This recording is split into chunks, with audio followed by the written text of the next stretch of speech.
Update now on the 4-year-old boy who was accidentally run over by his father in a terrible lawnmower accident over the weekend. The little boy is recovering at University of Kansas Hospital. Surgeons were able to save the little boy's arm. Doctors tell us he's going to have a prosthetic after losing his leg. KCTV5's Jonathan Carter spent the day monitoring the 4-year-old's condition. At some point, young Truett Shacklet is going to be fit with a prosthetic device just like this one, only smaller, and it's going to allow him to be a normal kid. This is part of the 3-week process to build a prosthetic limb.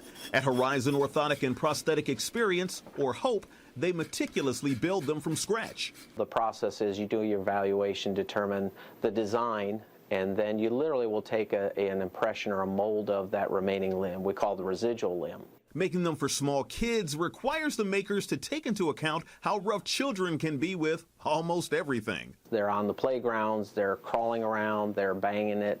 So, one of our focuses is make sure we do something that's very durable. The other thing we have to consider is the fact that these young kids are going to grow, sometimes grow very rapidly. The one thing you'll notice here is there are no prosthetics on the wall waiting to be bought.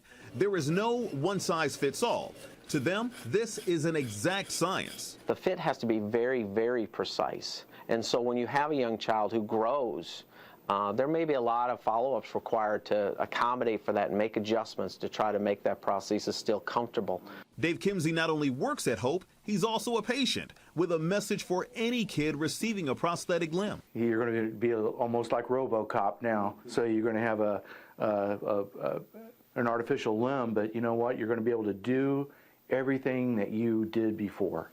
There's not going to be any setbacks as far as that goes. A prosthetic limb can be pricey, but generally a below-the-knee prosthetic like this one and the one young Truett will need is considerably less than one above the knee. In Overland Park, Jonathan Carter, KCTV5 News.